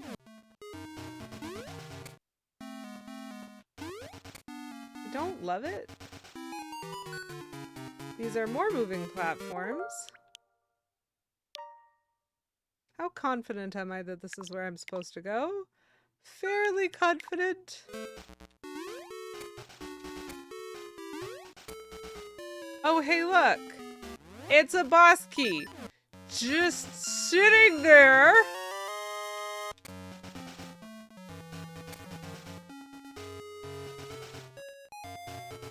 Okay.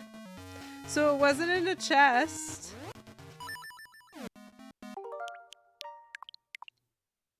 How did I manage to do that in entirely the wrong order?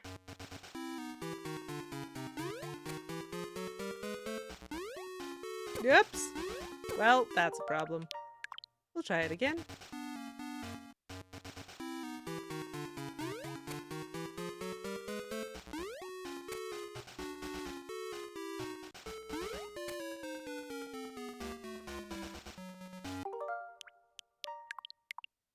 I do not like the moving platforms in this one.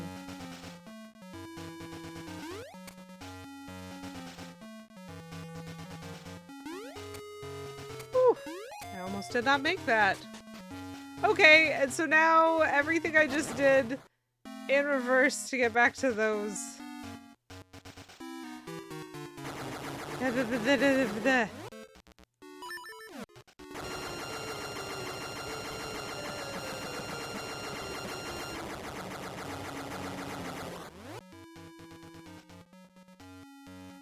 Which way was that again? Is that the weird... That wasn't the weird long way around. It was the stairs. I needed to use the stairs. And I opened the key over here. Rude.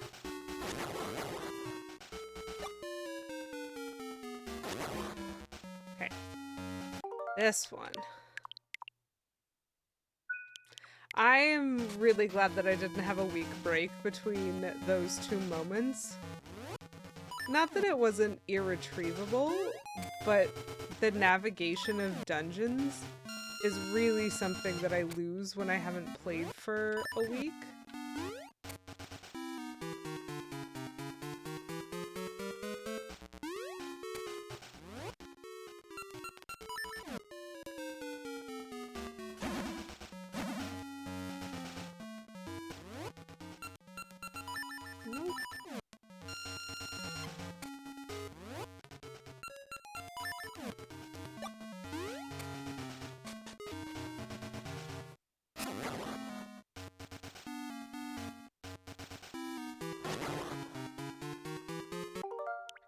Okay. So now let's see if I can get to the boss door.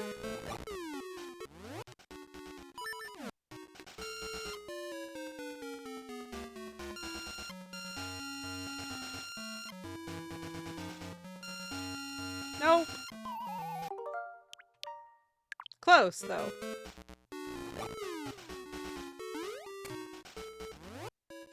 I just need to switch the polarity.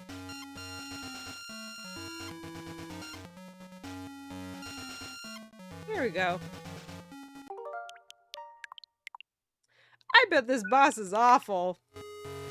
Because I bet that it has to do... So those faces that I fought in that room that kept switching between north and south polarity, and so sometimes we're drawn to me and sometimes we're being pushed away, I imagine the boss is going to be somewhat based around that sort of mechanic. And so I will have to be coordinated in order to combat him, and I'm not very much that.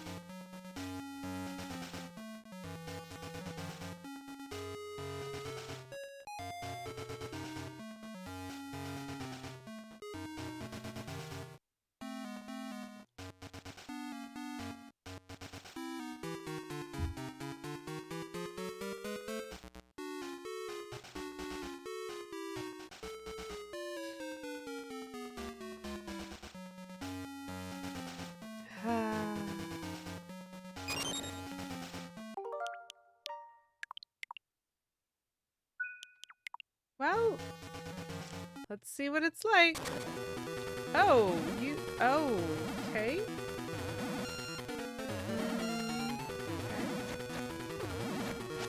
Not responsive. Oh, hello. Oh, that hurts me.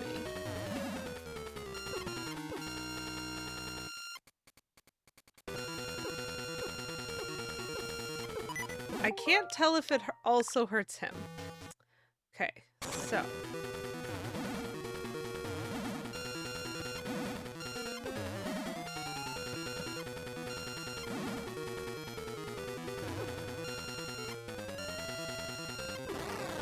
Interesting. Okay, it does hurt him, but it also hurts me.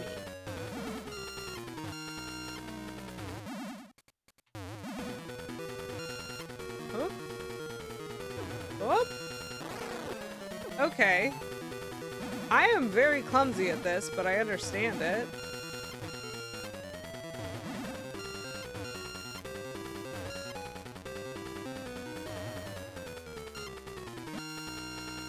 Nope. Missed him. Do the big jump. Do the big jump. Thank you. What? That didn't count as hitting him?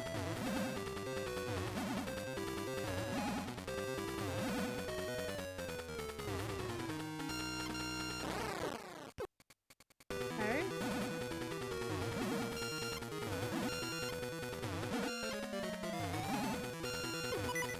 Ugh.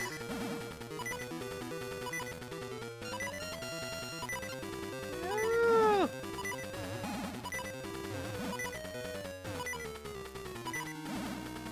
So, I understand the mechanic.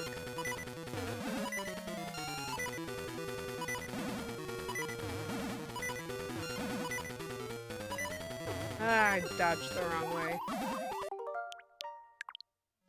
This is hard for me. So this is hard for me for two reasons. The first being the like toggle on the polarity of the magnetic gloves is just not a thing that is like staying put in my brain. That's not to say I don't understand it, because I clearly intellectually understand it, but it always seems to be the wrong way from what I think it's gonna be. So it's like my left and right issue. I am happy to suggest that I'm confident knowing which is which, but it's literally 50-50, and so knowing which way the ball is going is actually important, but also manipulating the boss's movement, which I'm not. I tried it a couple of times, and my instinct was to be dodging the wrong way, and so I needed to dodge the other way pretty much every time to have the boss in between me and where I knew the ball was, and I was not doing that very effectively, and so that's certainly a skill problem. So towards me is when red. Cool.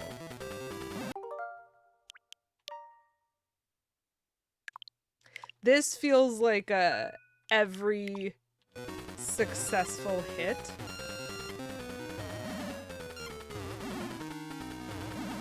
Should get a... So like that. That is the thing that I did wrong many, many, many times in the first round, where like I would dodge closer to the ball instead of further away from the ball. Also manipulating the ball so that it's like kind of in the middle. Oops. Got him anyway. Wow. Shocking. Oop.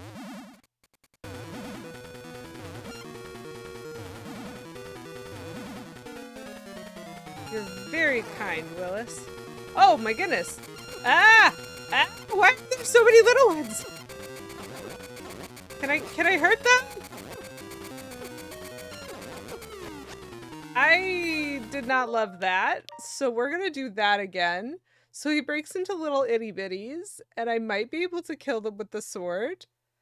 I didn't hit a lot of them more than once, so... Whoa! I can't tell, like, they are showing damage, but they are not... Oh, good, good, good, good. Good, good, good. Good. I don't know if that's worth it. I lost 2 health doing that. I don't know how many rounds this is going to take. Willis, thank you very much for redeeming Dehydrate, and also Hydrate for 69 channel points. Nice. Thank you for the rewards.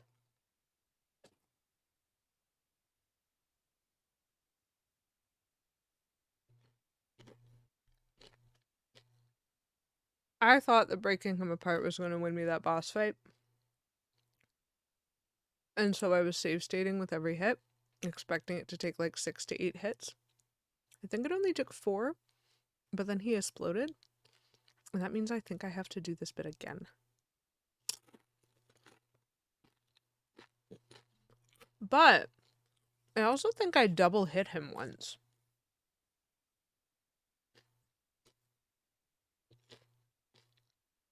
And so I think if you're very clever about moving the spiked ball around, you can actually do the stage 1 of this fight really fast.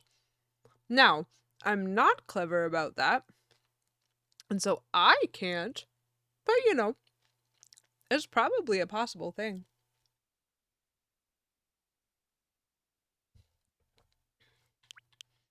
I only lost 2 hearts, and that was better than dead. So I think I am gonna save.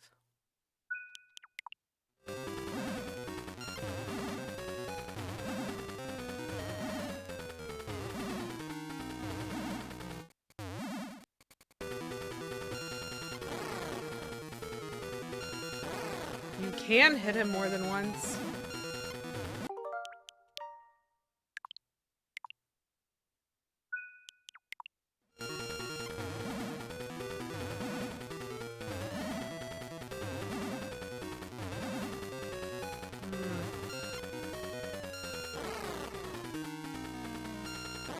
If you're clever about the north-south elements, because if you pull it into him the first time, you can like push it back into him without having to juggle the polarity. So I got 2 double hits in pretty fast because of the magnet polarity. I saw that he exploded.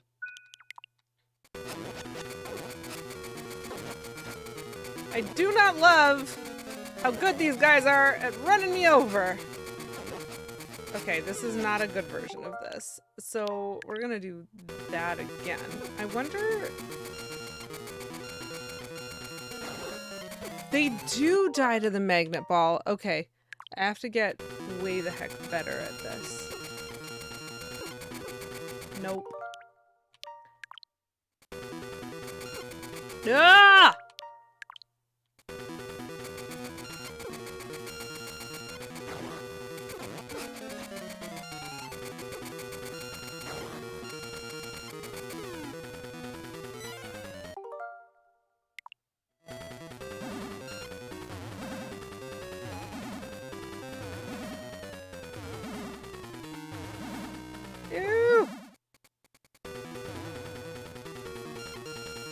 Nope.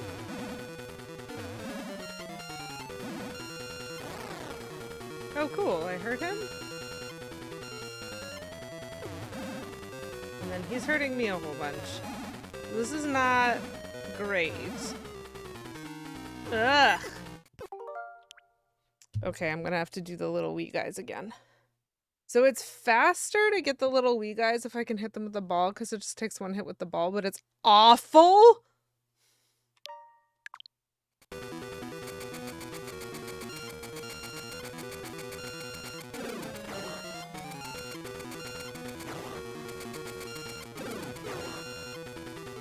Sweet. Okay. I got 3 of them without losing any health. So I can't pick up that heart. I want this back in the middle. Oh, I got it. Why is he so quick?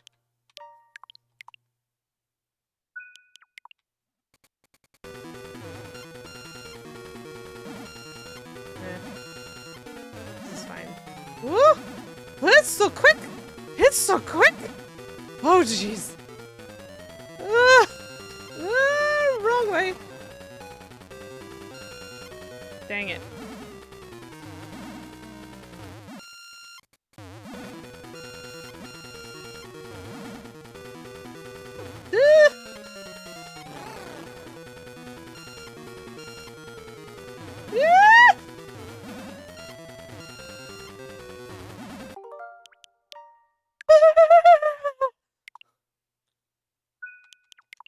Okay, we're getting it with save states, chat. Dang it, that was not worth. I thought it would run me over and then also run him over. Okay, I'm dodging the wrong way there.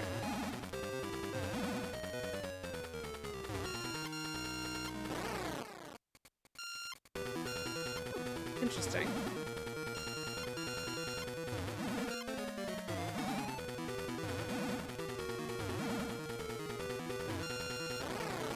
Yeah!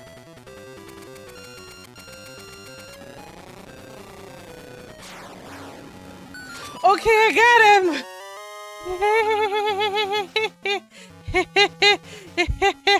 You should not feel bad for being entertained by my panic. That's like half of the fun of this. So, similarly, as we had run into a boss in the other game that was just brute force whack it,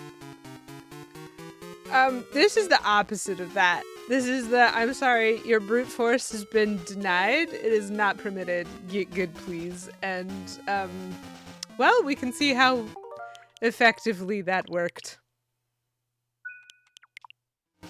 Which is to say, it actually did okay. So now we get an essence of the other thing. The nurturing warmth, an essence of nature. Chat, I beat 2 dungeons today in different games. Thank you for the GGs, Buttons and Willis. 2 dungeons, which means I'm still 1 whole dungeon behind in ages? Seasons? One of them? And it does mean I have no idea what I'm doing next in either game. That's perfect. Balmy days build strong saplings with their nurturing warmth.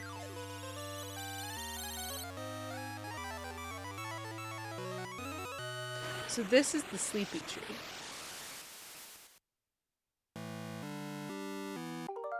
Which is good, because I'm a sleepy lady QEW.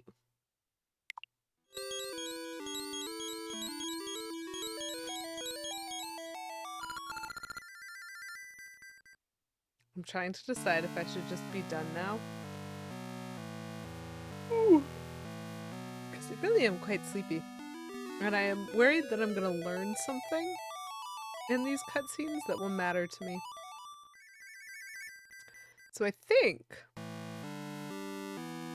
I'm actually going to wait.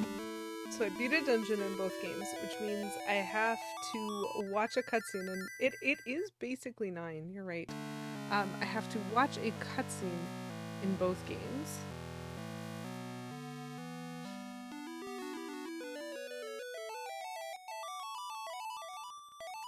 This is great. And then I can like come back next week and see if like maybe I'll understand what I'm doing, you know? And maybe I'll be a little bit better rested. It's not that I feel bad. Like I am happy to have gotten some time to play video games, and like I'm cool, especially emotionally. I feel like very fine because at least I'm enjoying work and things like that.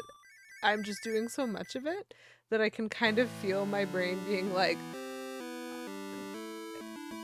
no, I can't figure out your puzzles. I don't know what to do. And so I'm really hoping that now that I think this round of overtime is done. Oh, buttons, I'm sorry. But it really does feel like that. Just like, like I love it, but also no. I'm hoping that I'm actually going to get some good rest, and especially because for Canadians, we do have Canadian Thanksgiving weekend this upcoming weekend, which means I think I have Monday off. So I get to have a 3-day weekend, which is going to feel great because I could sleep. And then I'll have a short week next week. So hopefully I'll have a little bit more energy to like actually address some of these puzzles. Like it's a good thing. And I think sometimes there are like good seasons for doing this from like just needing to do lots of work perspective, but it does feel a bit draining that I've been doing it for like a month already, kind of closer to a month and a half. I'm just like, but can I have a break though? Am I allowed to just take a day off? The answer is yes. Of course I could take a day off. And I mean, other than Monday. But, you know, we'll get there. Continuous overtime is a little bit too much. There were a couple of days where technically the overtime was optional. And I think knowing what I know now, I might have made different decisions about whether or not I took the optional overtime. I saw some value in it, but I think in hindsight I would have had more value in not doing it. But it would have added, like the trade is that doing the overtime took a lot of stress off my plate because it was time to do things that needed to be done fairly urgently. And when like 12 things are urgent all at once, and you're like, none of these is more urgent than any other ones, they're just all very, very late. Like, how do you tell the difference between urgent and panic urgent? Like, something is always weighing on you and like niggling in the back of your mind. And so taking the overtime allowed me to clear out all the urgent things and like essentially catch up and be like, cool. And so now this week, everything's normal urgency. It's not urgent, it's not panic, it's not rush, it's not any of these words. It's just normal. It's just the thing that I'm doing. And that already is a huge load of stress off my plate, which is pretty important to me. And so it's almost like I traded the like rest times in my evenings for like not having to be stressed up to my eyeballs at work. And maybe I would make that trade again. It's a little hard to say. I think I would have turned down Monday though, because Monday overtime was like fully optional. But I felt empathy for my coworkers, I think, because I'm not the only person who's been working overtime, right? Lots and lots of people are like pitching in as best they can to try to smooth things out. And there were a couple of people who have also been doing overtime every single day for the last week. And one of them was kind of stuck because technically it's his job to do what was being done on Monday. But he was like, hey, like I know this is my job, but I also know there are other people who can do some of these things. And since it's dangerous to go alone and you never want to let yourself get backed into a corner, he asked me and one other person to kind of pitch in and be like, I don't know how much time you have for this or what you're going to do. Can you just pitch in with some of the like updating? Like I'm doing all the data pulling, I'm doing all of the entering. Can you just like be in the spreadsheet with me and then also in a tab in like our inventory management system, just correcting all of this stuff? And I was like, you know what, if it'll save you some time, sure, man. And the thing is, I spent like 2 hours doing that. It was fine. it was actually really funny because we were all chatting at the same time. And so like it was fine, but if we hadn't pitched in, it would have taken him 6 hours by himself to do all of it. And so like I don't really feel bad about pitching in. I'm like 3 people working 2 hours, I think is a lot better than one person having to work 6 because we needed it done or everything just gets more delayed, right? So it is dangerous to go alone, and it's worth having friends and it's worth asking. And so I was glad to be able to help him. But also, I'm like, cool. I need a nap now. But it was fine because now we're like all feeling a lot better about everything. Ah. Oh man, he absolutely is. He's like, I really genuinely like my coworkers. I really, really do. And he is always so helpful and so patient with me with all of the things that I need that like for me this almost felt like I was repaying him rather than him repaying me because I know how much stuff is on his plate all the time and he still like busts his butt to make sure he can be helpful to other people like all the time round the clock. And so knowing what he's been dealing with, I should probably mention part of the reason that the past like 2 weeks have been so crazy is that one of like the key people at my job broke his leg and so has not been there, and so everyone's doing different roles and at different times and it's a mess, and this is one of the people who's like really hard stepped into trying to fill in for the guy with the broken leg, and so his own like his usual job is the thing that he's running behind on, and so that's the thing that he's like, wait a minute, but other people can do this too, can you please help me? Because I'm like, okay, you know what, yes, because yeah, heck of a time to break your leg, oof indeed. And the best part is, Chad, I just love my coworkers so much. He broke his leg. I mean, technically, it's a break fairly low on his shin, so it's closer to being a broken ankle. He broke his like leg, ankle, whatever, and came into work the next day and was like, "Yeah, I think I hurt myself, but it's fine. It doesn't hurt that much to walk on." And we were like, "So have you seen a doctor?" And he was like, "Well, I mean, if it were broken, I wouldn't be able to put weight on it, right?" And I'm like, "And so have you seen a doctor?" Because those things are not true. Please go see a doctor. And he went to see a doctor the next day and was like, oh no, oh, I am dumb. I should not have been walking on it. And everyone in the office was like, obviously not. Please just stay home for a bit. He's now had to have surgery to have like pins and rods put into his leg. And like he's fine, he's handling it well. He's got this really cool like um extension for his leg so that he can have his ankle like up, well, his like calf is booted and he can have that like supported and up all the time, but he can still like use this thing to help him walk. It's honestly really cool. He looks like a transformer and it's the neatest, but also he like just got back to work, so obviously we're behind on everything. Heck of a time to break your leg, ankle. I often say things take me out at the knees, but I didn't mean it literally. And I didn't want him to be broken. So I'm having a delightful time. And I'm really looking forward to the fact that since he's back, like, sure, he can't do some of the physical elements of his job, but since that guy's back, he can at least do the, like, regular elements of his job. And so then my other coworker can get caught up and get back to being able to do his job. And then, like, everything is just finally a little bit closer to normal. And I'm very happy about that. And I'm also really looking forward to next week.